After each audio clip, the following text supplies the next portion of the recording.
Listen up, if you want to be successful selling insurance, then you have to do these 8 things I have outlined in detail here today in this video. Again, if you are licensed as an insurance agent or thinking about getting licensed as an insurance agent, or you're about to start selling insurance, then this video is for you because I'm going to give you the tips and tricks I have learned in my 13-year career selling insurance, running a multi-million-dollar insurance agency to help you be as successful as possible no matter what kind of insurance you sell in order to get results quickly. My name is David DuFord. I own the Dig Agency, where we recruit remote-based insurance agents to sell final expense successfully without any out-of-pocket expenses for leads. They're free to our agents. If you want to learn more about how this exciting opportunity works, head over to my website, davidduford.com. So the number one thing you have to do to be successful selling insurance is clearing the calculator. Now, what do I mean by clearing the calculator? Bottom line, selling insurance successfully is just like being on a sports team. You are there to perform a specific task, and you can't let the interpersonal dynamics of the task itself, nor the things in your personal life, get in the way of you getting results and helping your people with selling them policies. The absolute best agents completely understand how to dial in and focus to do the best that they can on every single sales call versus the mediocre agents who get out of sorts with what's going on in their personal life or get too angry about, say, a call that rejected them and didn't buy from them, and then let that affect them on the rest of their calls, which usually causes them to end up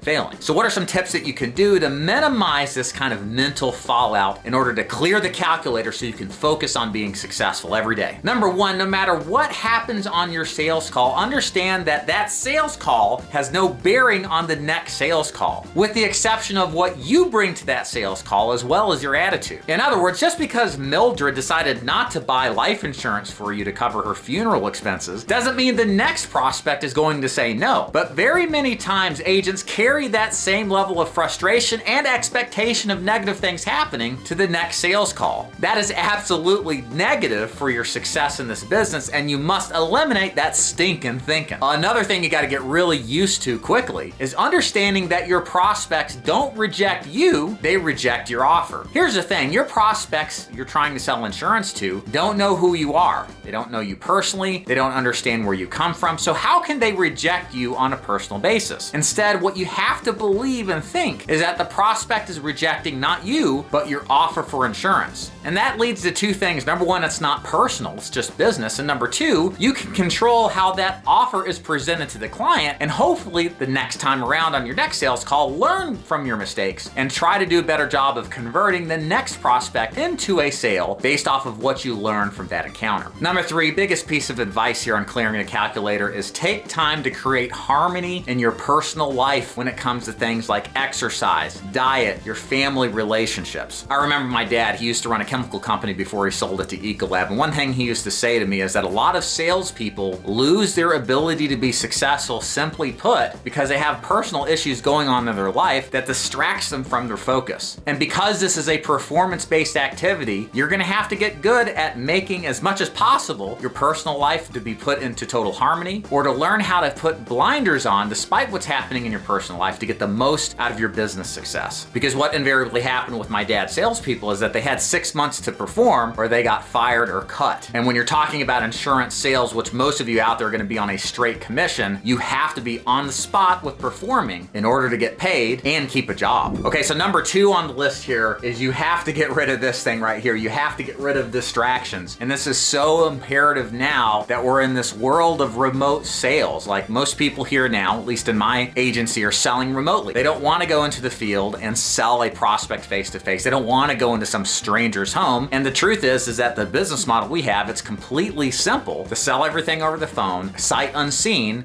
and then rinse and repeat that process without ever having to leave your home. But the problem with being home is there's so many distractions. I mean, think about it. If you got kids, that's the definition of distractions, right? If you got a spouse that may expect you to do things because you're at home, even though you're working at home, is a distraction. And then of course, everybody has this damn device, which is just a giant distraction and usually just a waste of time. So what steps can you take in order to reduce the distraction level so you can increase your focus in order to make more sales and be successful? So what successful agents do to eliminate distractions is first, set boundaries with family. Make sure your spouse knows that when you are in your working space, you are at work. There's no honey-do items of importance while you're in your office trying to sell policies. Nothing could be more important. So make sure there's that distinction for your kids as well, so they don't disturb you, and so that you have total focus on getting the job done and selling policies. Number 2, guys, you have to get rid of the smartphone, throw it out of your office, turn off the vibration on it, keep it quiet. Don't let the nonsense that happens on social media and on your smartphone distract you from putting in the work that's absolutely required to sell policies successfully. And then number 3, if you use your computer a lot, which most of you do using a CRM, or you will, then make sure that you take steps to block websites that may be of the distraction to you. You're maybe watching this on YouTube right now. Look, if you're supposed to be selling, you should probably consider pausing this, maybe watch it to the end, and then go back to selling. But in all seriousness, you don't want to have work time and play time intertwined, because in this job of selling, it's difficult. You're gonna have people that reject you, that won't pick up the phone, and you're gonna get frustrated. And sometimes the way to kill frustration is to be entertained by nonsense. So make sure that you set boundaries in that regard too, with what you have access to during your work day. So the third thing that successful agents do is they understand that in order to make money, it's not necessarily about the policies. That's the end game, of course. But the thing that precedes that matters the most before the policies, is the activity, and that's what gets you the money. Therefore, the thing with successful insurance agents is that they always relentlessly manage their time to be on task with doing actual activity that results in sales. And again, what kind of activity is it? Is it shuffling papers around? Is it talking to different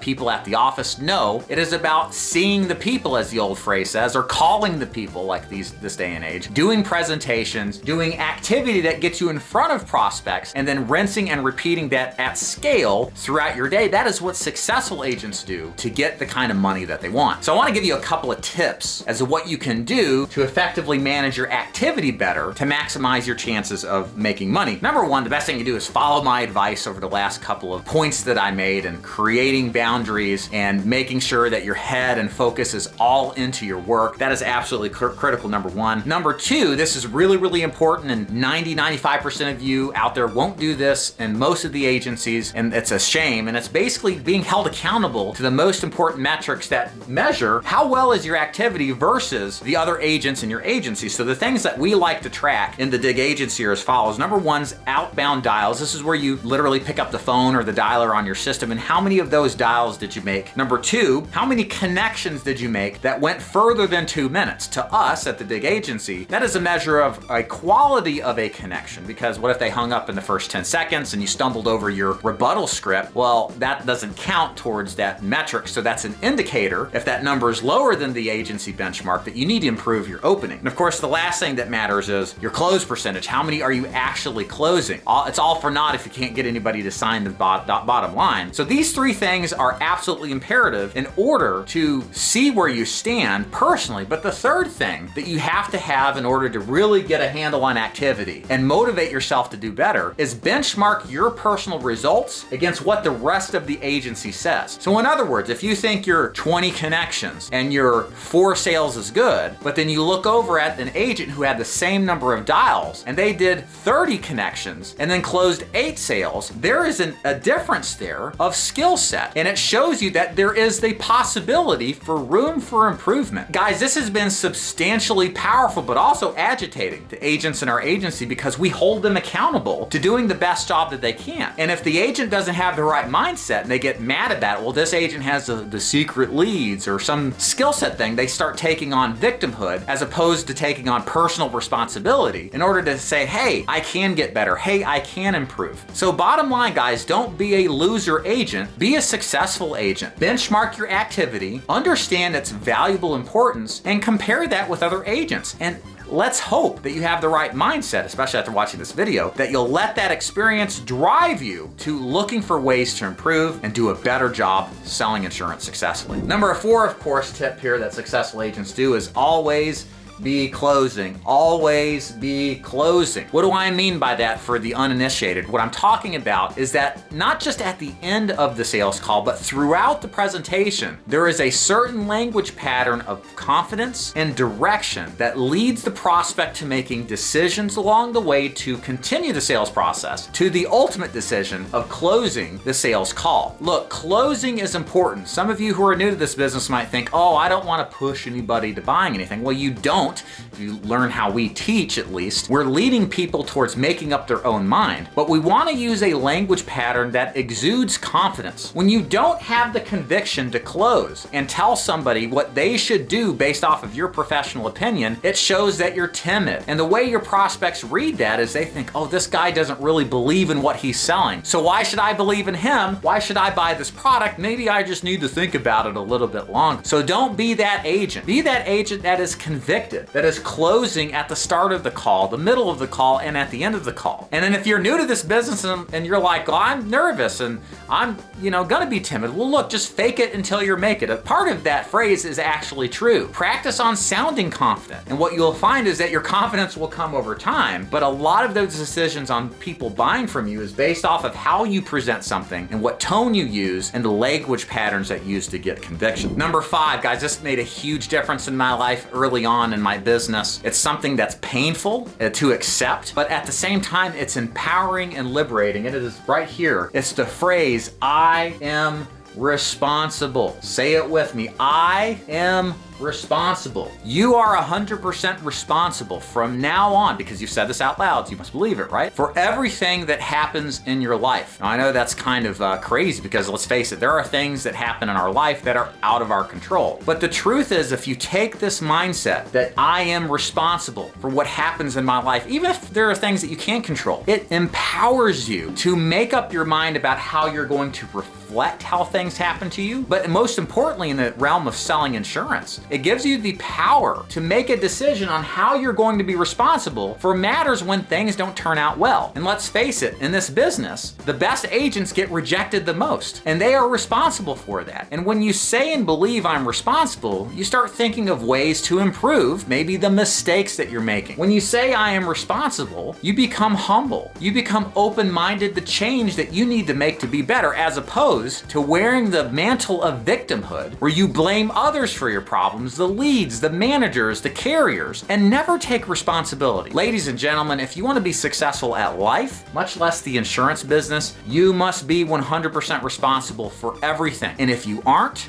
even a little less than 100% responsible, victimhood will creep back in, and you likely will not see the level of success that you want and deserve. Number 6 on the list here is you have to practice Kaizen. So what is Kaizen? It's a Japanese term that basically means in English, continuous improvement. It's very much related to being responsible. It's kind of the outcome of saying and believing that you are responsible no matter what happens. Having this mindset of Kaizen, of continuous improvement, first of all, does a couple of things. It lets you not ever get comfortable with being complacent. Complacent is what happens when people are about to fail out of the business. When you're complacent, you don't look for opportunities to improve, and you begin to hold that mantle of victimhood we talked about earlier. But when you have a mindset of Kaizen, you're always continuously looking for ways to improve your systems and your processes. So nothing is off the table about what you can improve. And the nice thing is when you couple this mindset of Kaizen with activity is king and benchmarking it, and you literally have no excuse to see what new people like you are doing versus others who are successful. If you have the right mindset, then this will say, well, what are they doing right, and how can I continuously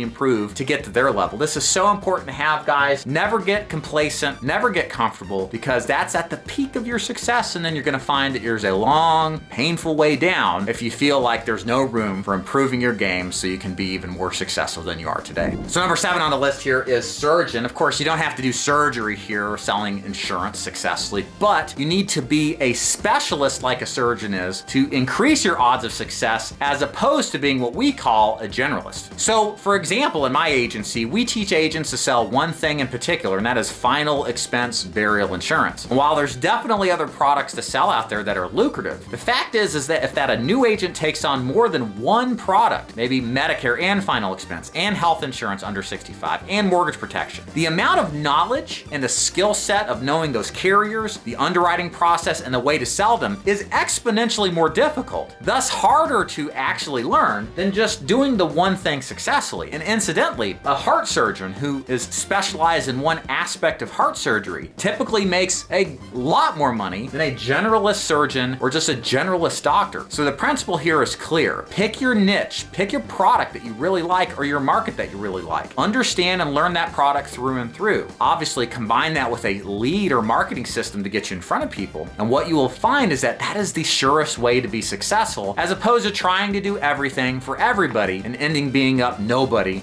to everyone. And the last thing successful agents do, even the ones that have been in the business for decades, is they stick to the fundamentals, all right? So you see this in athletics. You don't see the guys at the top doing these exotic, never before seen moves. Like in boxing, what do you see the top boxers do? Typically the same stuff that was taught to them in their first couple of weeks being in the gym. A jab, a cross, an uppercut, right? But they have worked those movements and combination of movements so well that they become elite at executing on the basic fundamentals. And selling insurance is no different than participating as an athlete in the sport. You've got to master the fundamentals in order to master and be a master of selling insurance. So what are the fundamentals? We talked about some of them, but I want to be clear on this. Number one, activity is king, okay? Nothing happens in your life when it comes to making money until you take action and talk to people and try to sell them. Don't let busy work get in the way of true activity, which is talking to prospects and trying to sell them policies. Number two, deliver a proven